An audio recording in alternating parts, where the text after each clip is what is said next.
Hey everyone, SweetJohnnyCage here. I want to talk for a few minutes about my thoughts on Elden Ring after playing the closed network test in the first 3 sessions.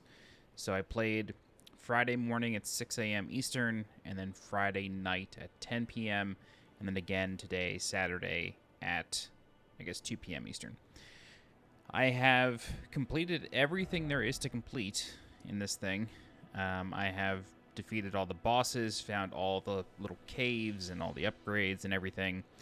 I have spent, I want to say, like 8 hours at this point. It's 4:38 that this session's going to end in about 20 minutes. So I spent about 8.5 hours playing this. Right off the bat, it is a fantastic game.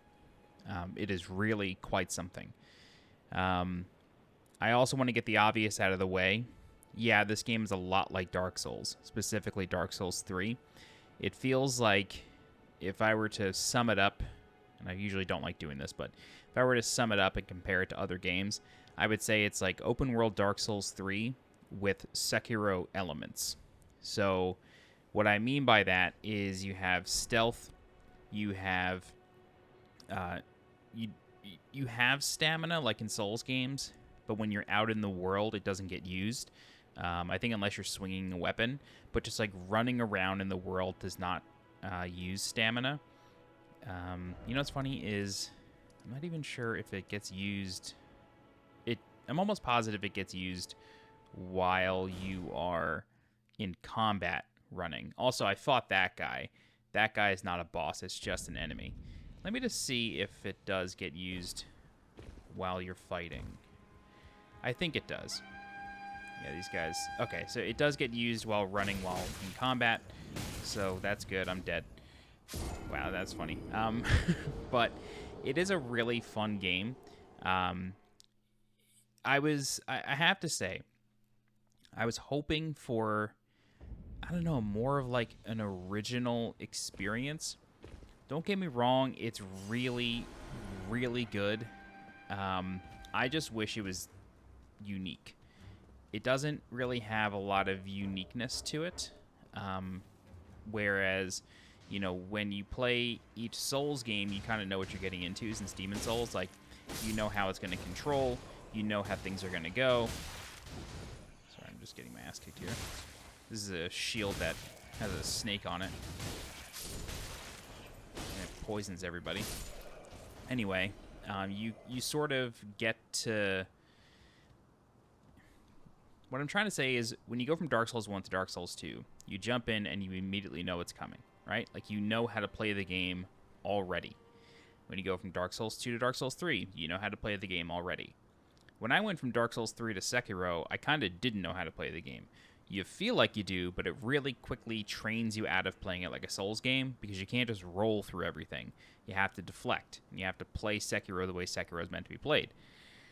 This game plays pretty much just like a Souls game, except now you have a stealth element, sort of like Sekiro, so you can like hide in bushes, and it makes you hard to detect, and enemies can't really see you. It doesn't have the detection meters that Sekiro does, which I guess is kind of nice. Builds the anticipation. But, yeah, so these chickens or turkeys have razors on them, which is pretty cool. That's kind of it. So, like, that's the general idea. What I will say is, in terms of like boss encounters, which is really like the bulk of kind of what you do in these games, is you spend the most time on bosses. They are difficult in some sense. In this network test, there's only one story boss, and what I mean by that is there's only one boss with a cutscene attached to it, and that is Margit of the Fallen Omen, or Margit the Fallen Omen, which is the boss here in Stormveil Castle. So you do not fight Godric in this demo. You only fight Margit, who is in the trailer, and every other boss is either out in the world, and those bosses just show up, like the dragon thing just shows up, and you got to fight it, or you can leave it alone and run away.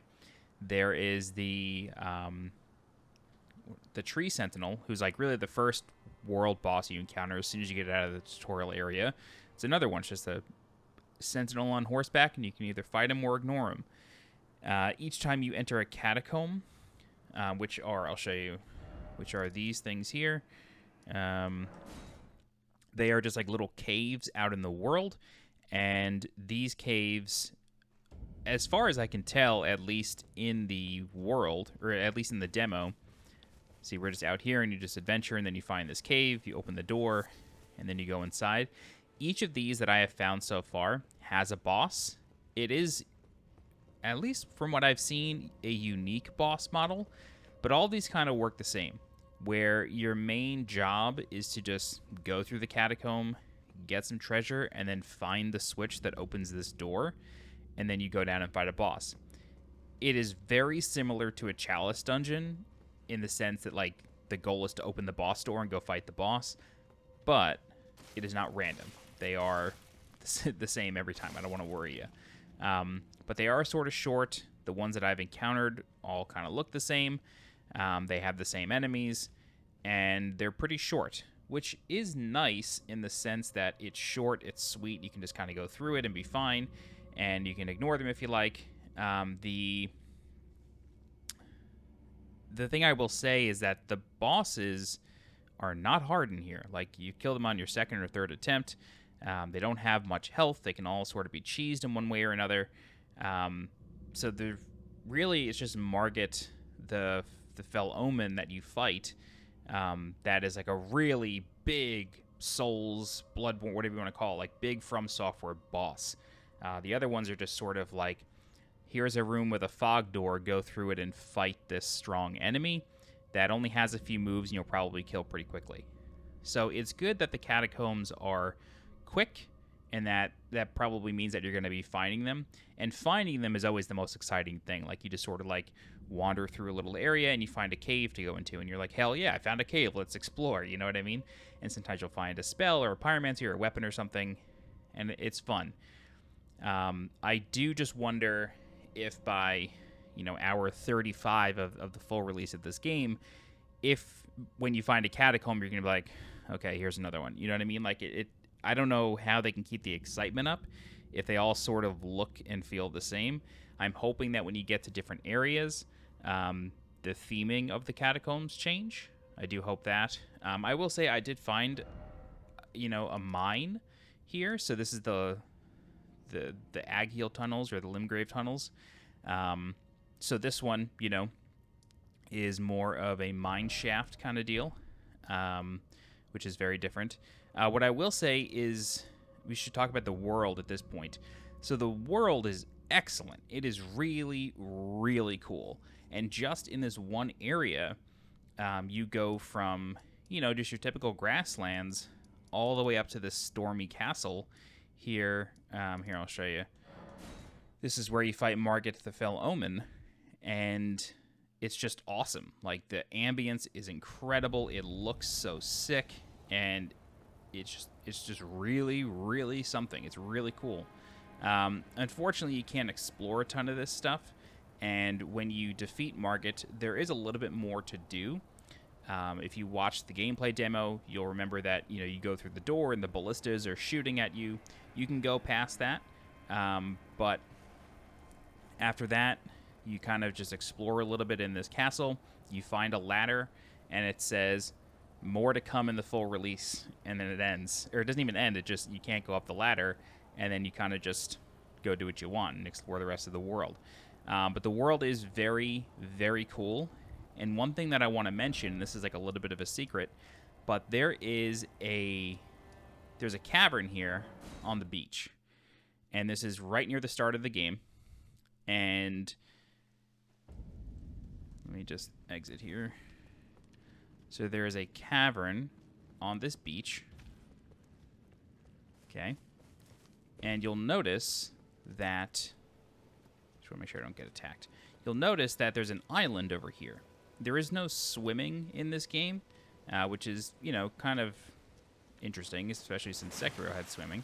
And it's just like Souls games where there's a cliff and you just fall off the water, or you fall off the cliff into the water. But you'll notice that there's a cave opening on the other side of this island, so that should indicate to you, hey, there's probably a way to get over there. And the way to do that is to complete this little dungeon here, this little catacomb cavern, and then once you do, you can go to the island. It literally exits out the island, but it's a little tricky because after you defeat the boss, there is an option, like a little portal, to go back to the entrance of the cave, so you just may never find the exit that leads to this island. So it is kind of interesting.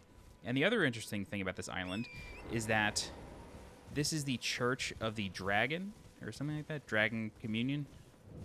Church of Dragon Communion.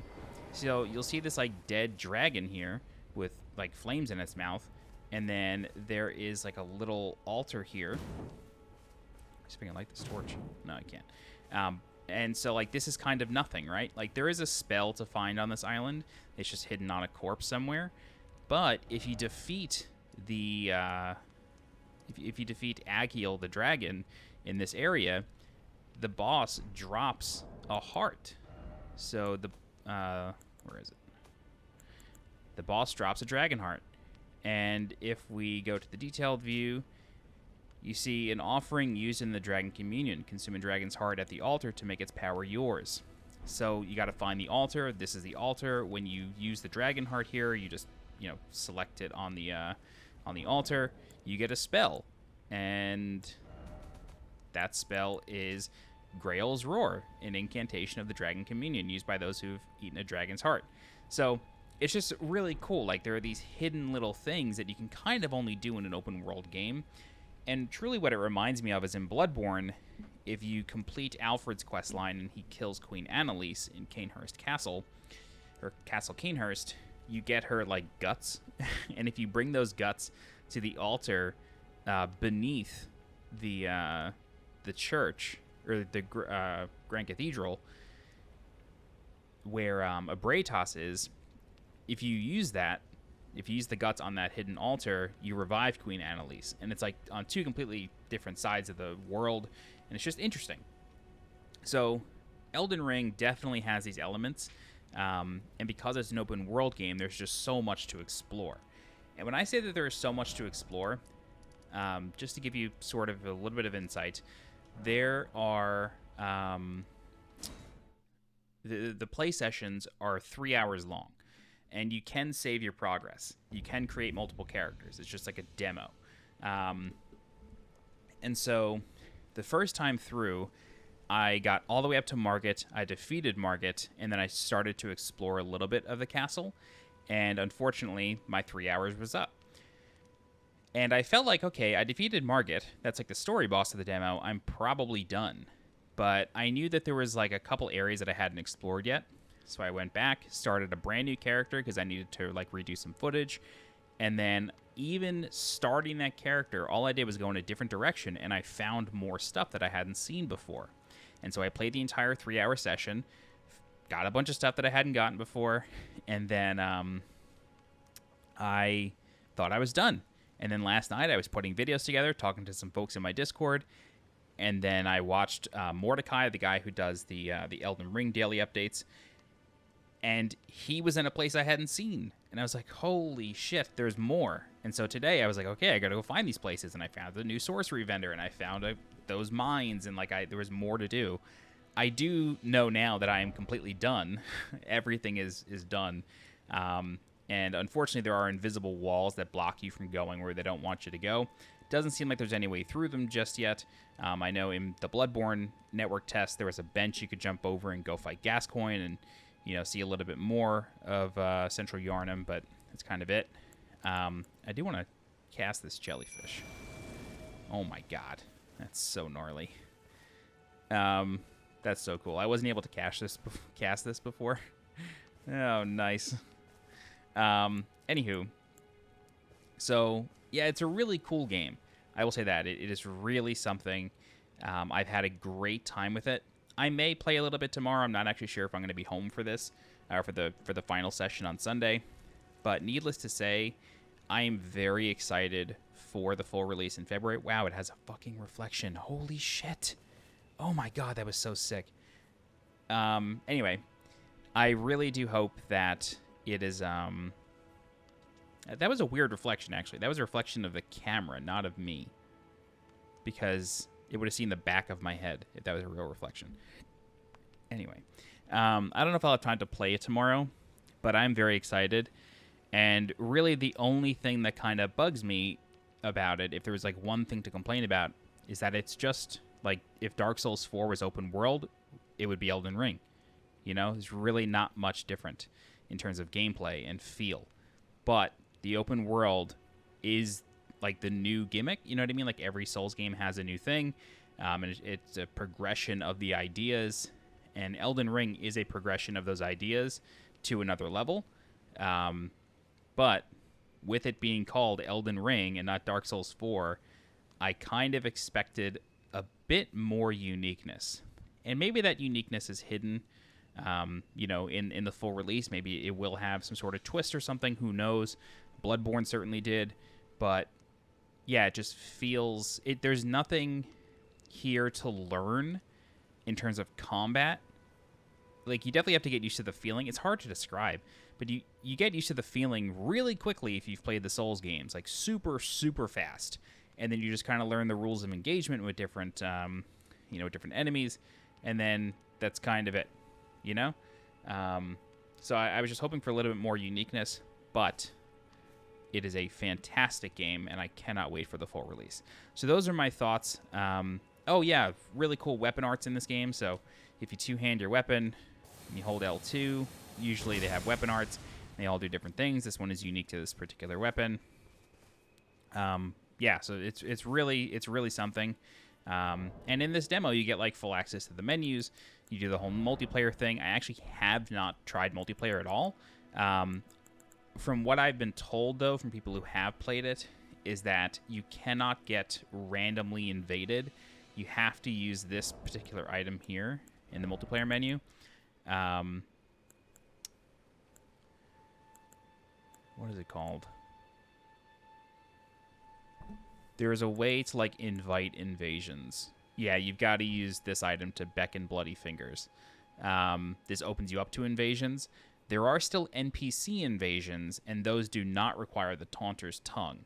And if you summon help, you will also be opened up to invasions. And I've been told that if you're open to invasions, they can happen while you're fighting bosses in the world. So if it's not like a fog door boss, and it's just the boss out in the open, you can be invaded during that fight. I think that's pretty cool. I have also been told that you cannot be invaded on horseback. That does not count for NPC invasions. NPC invasions will dismount you. At least the one in the demo did. Yeah, I think that's it. So I haven't played online. I did this all solo. Yeah, so I don't really have much to say about the multiplayer. It looks fine from what I've seen in other people's videos, but yeah, that's going to be it. All right, cool.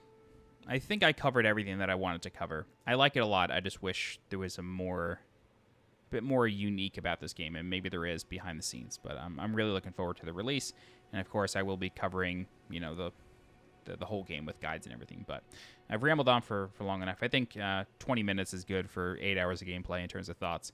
But yeah, subscribe to the channel if you're looking for guides for this game. I will absolutely be taking time off work and working on this. Taking time off from one job to work another, but definitely be doing that, and I'm really looking forward to it. I feel like I've said that 50 times, but those are my thoughts. I hope they've been helpful to you. Maybe it sold you on the game. Maybe it's going to make you wait for reviews. You know, I wouldn't wait for critic reviews. I don't think those are going to be like, I don't know. I don't think critic reviews are very helpful in terms of like Souls games, unless the person who's reviewing it is like a fan of From Software. I think that would be the most critical eye, just because they have the most experience with the games. Whereas like a general review may not be super helpful. That's just how I feel. Anywho, that's it for now. Thank you to my channel members. I'm not going to like do any editing on this video, so I'll just give them all a personal shout out right now. Let's see. Ginny B. Brock, John Aldrich, Tammy Skinner, Daniel Dunn, Joe Saunders, Luis M. Huesca, and Daniel Cockriel. Thank you very much for being channel members. If you'd like to become a channel member, click the blue join button below this video, and be sure to subscribe for more Elden Ring content. All right, as always, I'm SweetJohnnyCage. Thanks so much for watching, and I'll see you next time. Bye-bye.